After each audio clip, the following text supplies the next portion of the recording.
All right, I'm coming.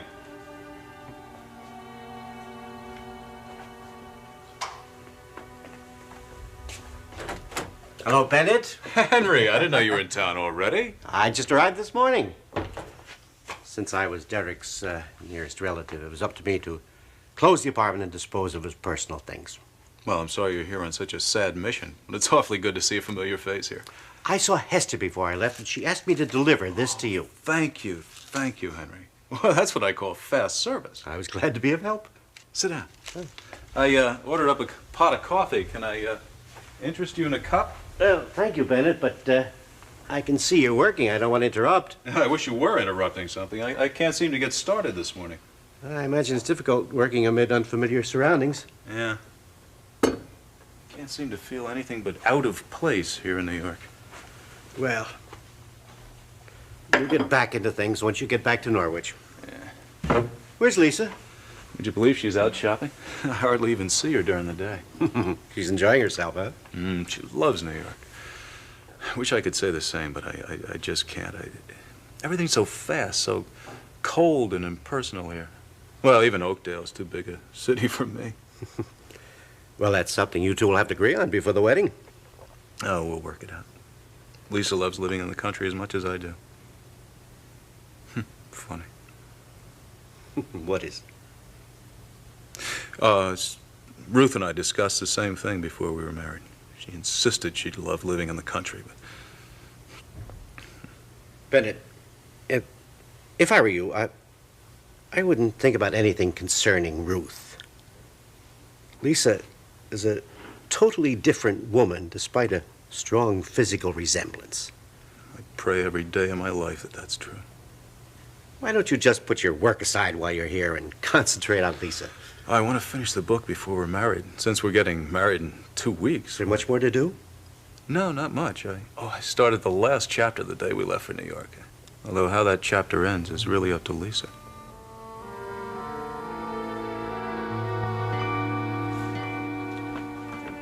I hate to tell you this, but we better get to Grant's office and pick up those papers and then think about getting you to the airport. All right, let me just check and see if I've forgotten anything. Dana, Yes? I love you very much. And I really want what's best for you. That's being your wife.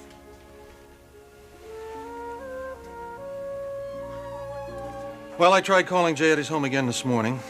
Still no answer. What about the crew down the shopping center side? Surely one of them must know where he is. Well, the foreman hasn't seen Jay in 3 days. And today's payday, and the foreman is not sure what to do about that. I just can't understand. Jay would disappear like this without letting anybody know. Well, Dad, I hate to say this, but it's just another indication of what I suspected all along. Jay is trying to pull a fast one on Ralph. Don, look, I still think it's too fast to jump to those kind of conclusions. I mean, Jay could turn up and have an explanation for all of this, a good one. May I say something? Yes, Mary, go ahead. Well, it just strikes me that the most obvious thing is that he's gone to New York to be with Carol and Amy for Thanksgiving.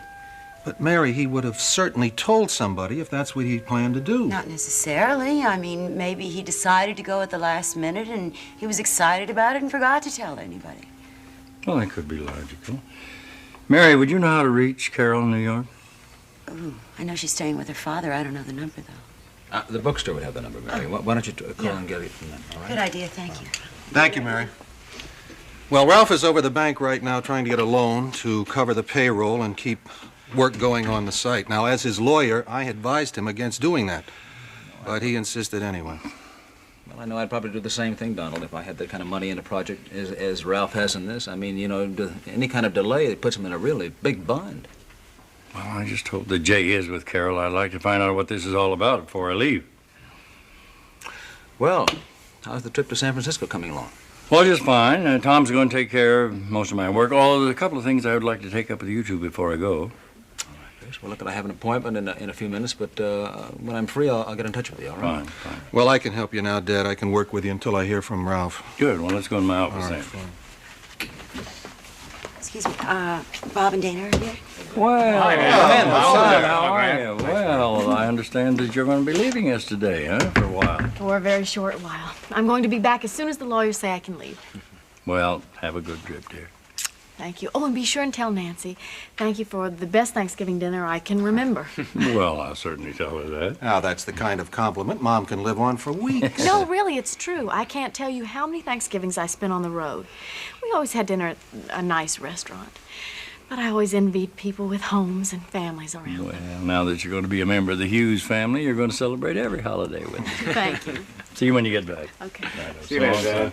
See you later, Grant. Bye-bye, Chris. Oh, excuse me, Donald. I have Melinda on the line, and she does have the number. All right, fine. I'll take the call in my office. See you all later. All right. Please sit down. Now, Grant, you said you had some papers for me to take along? Everything you're going to need is right in here, including the name of the man who will take care of everything. And should I call him as soon as I get there? No. He'll meet you at the airport, see that you're checked into a hotel. The divorce is fairly routine. All the papers are in order. Well, I hope this friend of yours isn't tall, dark, and handsome and sweeps Dana off her feet. I don't think you'll have to worry about a thing, Bob. A man in his 60s, a wife, children, lots of grandchildren. Very good lawyer. Well, I can't thank you enough, Grant. Well, you can thank me by inviting me to your wedding. All right, you'll get the very first invitation. I had better go call Ian. You want to use the phone? No, thank you. I don't want to get in your way. I can call from the reception desk. Thank you, Grant. Bob, look, could you stay? I want to talk to you a moment while Dana makes the call. Oh, sure. I'll be out in a minute. Okay. Bye, Grant. I'll call you when I get back. Okay, Dana. Have a good trip. Thank you. Well, I'm sure you'll be happy when all this is over. That's the understatement of the year. Look, the reason I asked you to stay, I wonder if you were planning to go to Lisa's wedding. I'd like to, but I don't really think that's the place for an ex-husband. Well, she invited you, and I know she'd like to have you there. Well, Tom is going, and he'll represent the family. I think that's enough. Well, I'll admit it to you, Bob. I'd be very happy if you were there. You still worried about Bennett Hadley? Well, maybe I shouldn't be, but yes, I am, after a conversation with Tom a couple of days ago. Why? What did he say? Oh, maybe I'm overreacting because of my feelings towards Bennett, but Tom made that point again that no one has seen or heard from Ruth Hadley since the night she supposedly ran off with Martin Blake. Supposedly? Well, with Martin in the state he's in, I don't think anyone's ever going to be able to find out what really happened.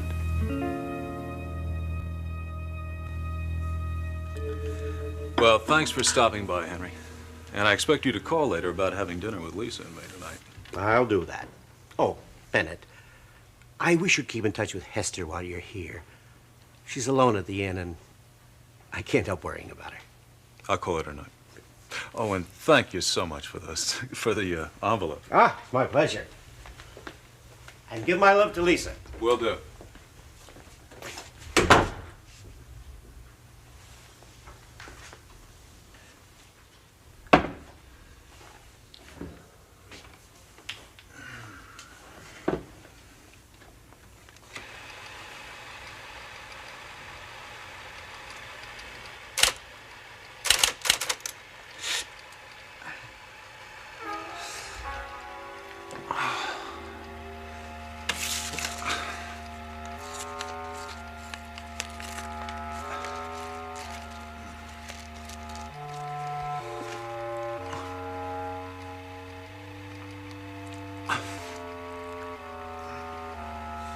Damn these headaches. It's all the talk about Ruth that brought this one on. That and the memory of that awful night when I found out what she was planning to do.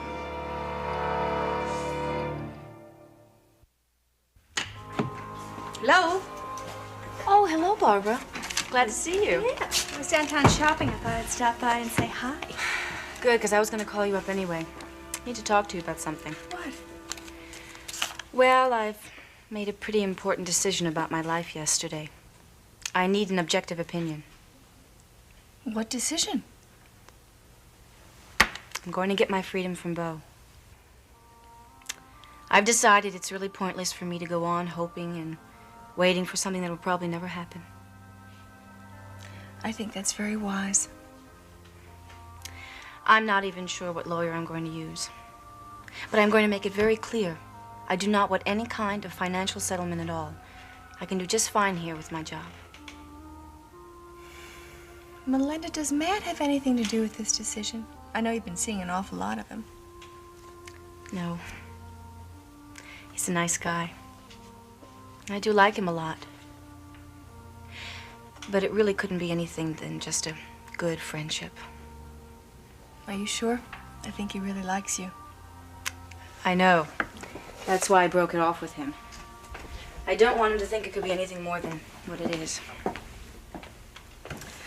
Well, at least you know what you want.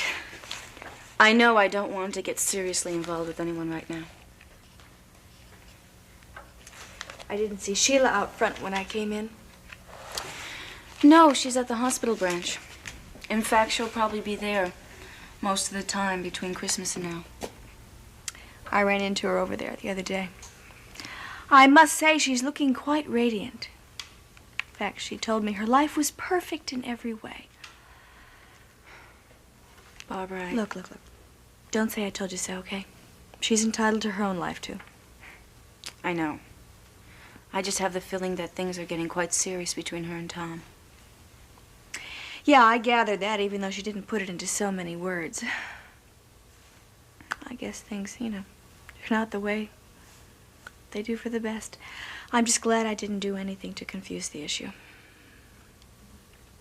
Have you talked to Tom at all? Only secondhand. Kim saw him over at Nancy's the other night, and he said to send me his best. Terrific. How come you weren't there? I thought sure you'd come with Kim. Yeah, I was invited. But I knew the Stewarts would be there, and I feel kind of funny about that whole situation. Hi, Barbara. How are you?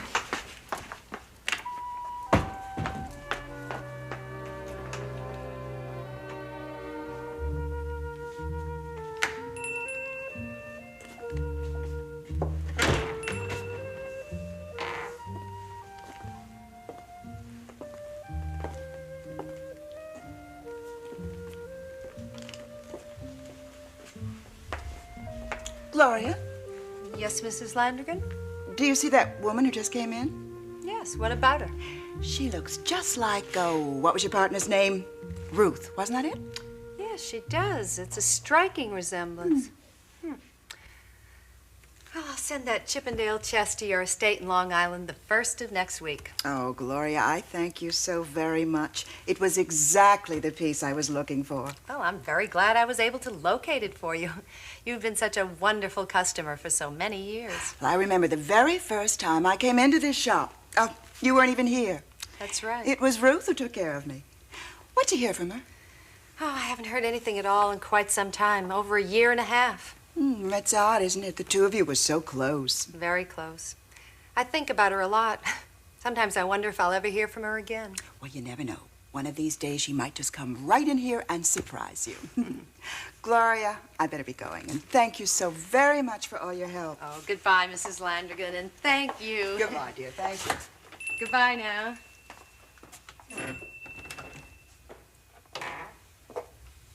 Hello. Oh, hi. Can I help you with anything? I don't know. I'm just, I was passing your shop and it looked so interesting and I thought, well, I'll just come in here and browse. That's allowed, isn't it? Of course. Look around all you like. Thank you.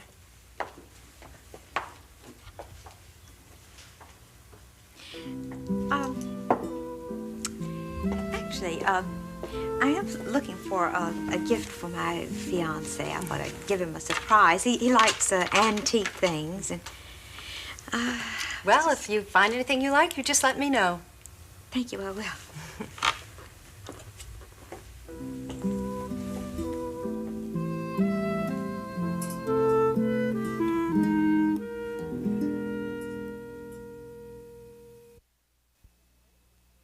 I guess you noticed how cold Betsy was towards me a few minutes ago. I couldn't miss it. She completely ignored you. Something wrong with you and Betsy? Yes. I walked in on a party that she was having at the apartment while Kim was in Norwich. At the apartment? I thought she was staying with Ellen while Kim was gone. Well, that's just it. She and her friend Lois had planned to have a party secretly. You see, I found out about it when Matt drove me over to water Kim's plants. They were taking the roof off that place and drinking beer. Did you tell Kim? Betsy begged me not to. But when Kim asked me straight out, I had no choice. I feel terrible about it. What else could I have done? Oh, nothing under the circumstances. But I know how you feel. I made a promise recently to someone that I wouldn't tell someone else something, and boy, do I regret it. Well, thank goodness I didn't promise Betsy I wouldn't tell. I don't know what I would have done if Kim had asked me. Well, I think you were smart. Someone's hurting because I cannot tell them the truth to clarify a situation that she doesn't understand. Hey, why don't we go out to dinner tonight? Oh, sounds great. Now that it seems that Tom's out of my life, I have a lot of evenings free. Very free. I need to talk to you some more before I, call the lawyer. I want to talk things out so I know how I feel about it. Well, why don't I call you about 6 and we can make our plans then? Great. Thanks. I want you to know I think you did the right thing in telling Kim. Doing the right thing can really put you in a lonely position sometimes. But if you believe it's right, you have to stand up for what you believe in, lonely or not. I guess you're right. I'll talk to you later. Bye.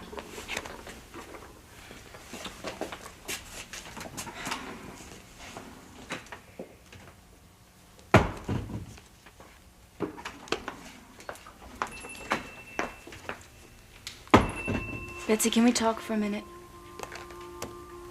What about? About what happened when Kim was away. I'd like to explain. You don't need to explain. You told Kim after I begged you not to. But Betsy, I told you I'd have to tell her if she asked me. And she came looking for me yesterday. She asked me straight out. That's not how it happened. Yes. All right. What do you think happened? I think you couldn't wait to tell her. Just so Kim would think that you were something special. Betsy, that's not true. But now that it's out in the open, I think it's for the best. Yeah, now I'm not going to be able to have any more fun because of you. Betsy, that fun you were having was wrong. You were getting mixed up with the wrong kind of crowds. You don't need to get a reputation for lying. Like you did. What? I've heard lots of people talk about you. I know you took Annie's husband away from her. Betsy, And I don't think you were worried about my reputation at all. I think you just did it to look good in front of Kim. Betsy, Hi, Melinda. Betsy? Come out.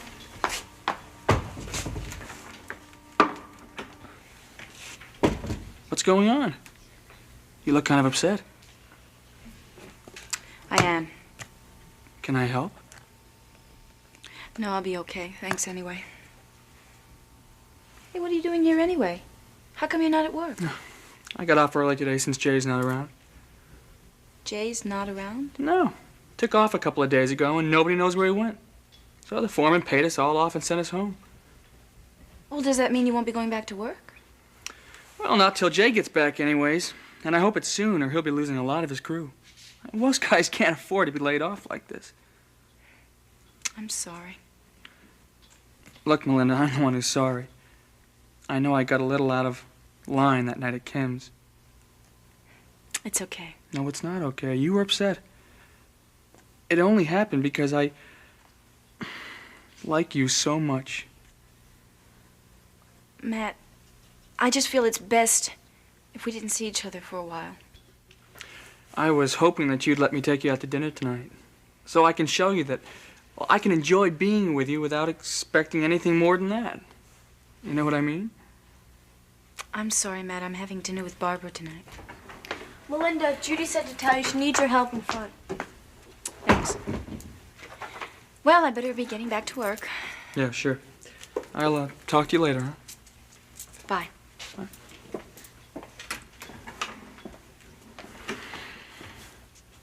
Hey, what's with you? What do you mean? Well, you seem kind of down. I mean, a pretty girl like you shouldn't go around with such a long face. I'll get over it. I'm just disappointed in some people, that's all. I guess I should have learned you can't count on anybody. Hey, I don't like to hear that kind of talk. And I'll bet your father wouldn't have liked it either. Yeah, I got an idea. What? Why don't I stop by your place tonight? Maybe you'll be feeling a little better, and you, Kim, and I can have a talk. Well, I'd have to ask Kim first. Well, why don't I call and ask her? Okay. That'd be great. Well, I take it you haven't heard anything from Jay yet. No, not a word. And Mary tells me she hasn't been able to reach Carol either. I think it's time we call the police. Now, Don, I was just telling Mary, I don't want to do anything like that. The sooner we report Jay missing, the better chance we have of finding him. Yeah, I'm aware of that, but, you know, it could all be very innocent. And if the police, given Jay's background, hear about this, they could blow the whole thing right out of proportion. Then what do you suggest we do? I'd just like to wait. Just stand pat for a little while longer. We could hear from Jay at any minute. Ralph, Jay could have skipped town for good. Now, if he's involved in something shady, he could have taken all the funds from the shopping center and left you holding the bag. Don, I don't even want to think about that right now. Besides, Jay has Carol and Amy to think about. I just can't believe that a man who has that much at stake could just run off and risk losing his family. Could be right. Maybe we can hang on just a little longer, at least until we're able to reach Carol.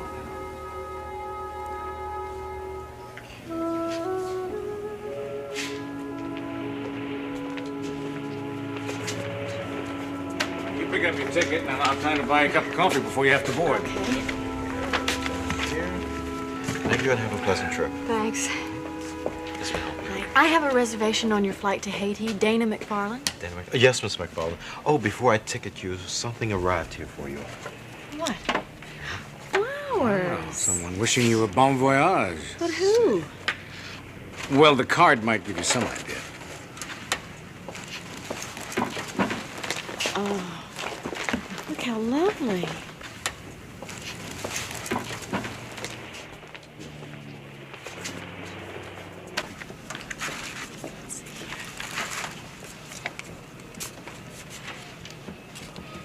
To Dana, a small gift for someone with a much greater gift than most. Ian. Isn't that a beautiful message?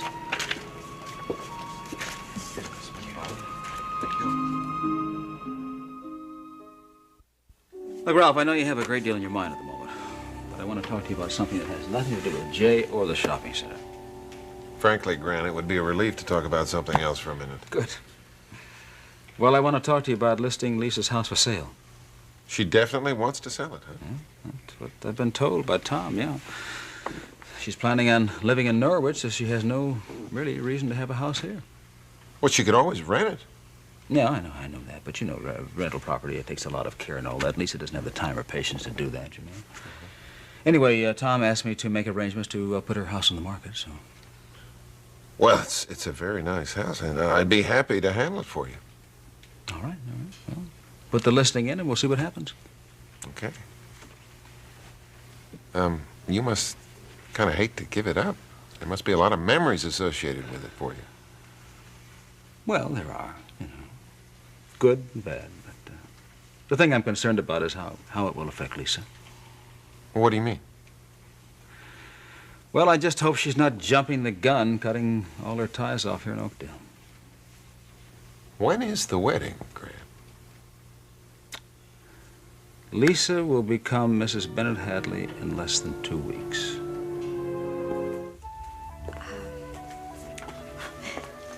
Excuse me. Oh, you seem to have found something. Yes. I think this would be this book would be just the perfect gift for my fiance.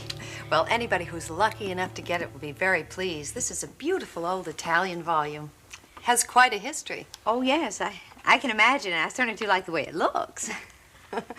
Well, I have the papers on it. I'll be glad to give them to you. Oh, that would be wonderful. I'm sure my fiance would appreciate that, too. He does so love antiques. And he is a writer, you know. Really? Have I read any of his books? Well, he's just writing his first novel now, but I know it's going to be a big success. You see, this man who worked with a publishing house here, right here in New York, read it. He was quite impressed. Oh, that's very exciting. Yeah. Well, I'm sure you don't want me to stand here and talk about my fiance's writing ability. Would you mind sending this to me, though, in Norwich? Yes. Yes, of course. I really would take it with me, but it's a little awkward and kind of heavy to pack. And besides, he might see it. It would spoil the surprise. Well, if you just give me the address, I'll be glad to send it off to you right away. All right. To Lisa Coleman. Just make it in care of the Willows Inn Did you say the Willows? Oh, yes. Do you know the Willows? It's such a lovely inn. It's been closed. Excuse me, but the man you're about to marry, would his name be Bennett Hadley by chance? Yes. You mean to say you know him, too? Oh, well, only very slightly, but his former wife was my partner here. Ruth Hadley. That's right. She was your partner. Yes. Here. Theoretically, she still is, although I haven't heard from her in quite some time. Wow, that's incredible. I mean, I knew that she had an antique place here in New York, but it just didn't dawn on me. Well, then you must be Mrs. Dunn. Yes, I am. Mrs. Dunn, I'm very sorry, but no. Sorry? I can't. Excuse me, I can't take the book. I don't think perhaps that might be the best thing as a wedding gift after all. It might be bad luck. Well, if that's the way you feel about it, Oh, it isn't that I don't like the book. I really do. It's just that if Bennett found out that I got it here, then... Oh, well, never mind. I thank you very much, but I guess I'll be on my way. I think I can finish that sentence for you. What sentence? What do you mean? About what Bennett Hadley would do if he found out. You see, Ruth was very frightened of his temper. Oh, well, believe me, well, I'm not frightened of anything about Bennett. That's ridiculous. And even if I were, I mean, I certainly wouldn't talk over with a stranger. Oh, I'm sorry. No, that's all right. I remember my ex-husband, Grant Coleman, did come to New York, and he did talk to you about Ruth and about Bennett. Now, the only reason that I talked to Mr. Coleman about Ruth was because I was also concerned. Well, there's no reason for anyone to have any concern for me. I am going to be very happy. I am going to be married to a wonderful man and expect the rest of my life to be splendid. Mrs. Coleman, please wait. I really would like to talk to you a little more. You see, Ruth was a very dear friend of mine, as well as a partner here in the shop. Sure, but I don't know what this has to do with me. Well, it's just that Ruth told me quite a bit about Bennett Hadley while they were seeing each other here in New York.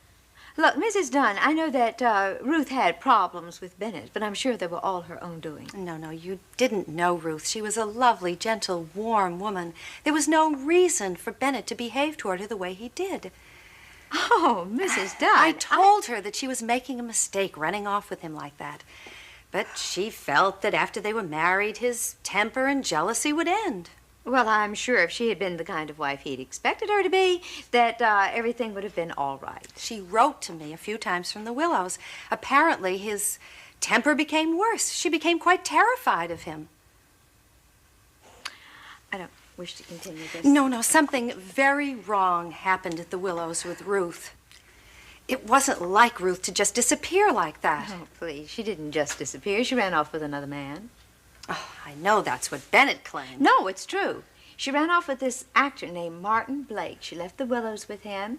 And then shortly after she left with Martin, then she up and left him and went off with another man. Mrs. Coleman, No, this is I'm true. sure that that's not true. I knew Ruth too well. I don't think you knew her very well. You didn't know as well as you thought you did. Because she seemed to have this insatiable appetite for men. She really did. She was a completely immoral woman. Now, look, I know for a fact that she broke Bennett's heart. And then she caused this poor man, this Martin Blake, to have, well, he's now in a totally hopeless, catatonic state. It's all because of what she did. Mrs. Coleman, I don't know where you heard that, but I can promise you they're lies. Look, I've never told this to another soul. Ruth promised me. I promised Ruth, and she asked me never to repeat this. Well, then why are you going to repeat it now? Yes, because it's about the terrible headaches that Bennett suffers from. She called me one night when he was having one. I could hear the terror in her voice, and I asked her what she was so frightened of. All right, did she tell you? No, she told me that she couldn't tell me then because she felt it would be disloyal to Bennett. But that she was writing it all in a diary that she kept religiously from the day that she met him.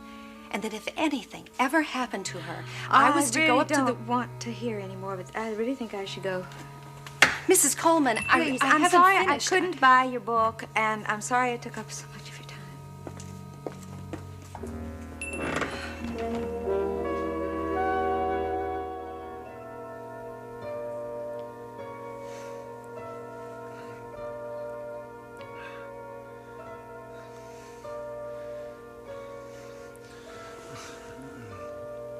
Ruth.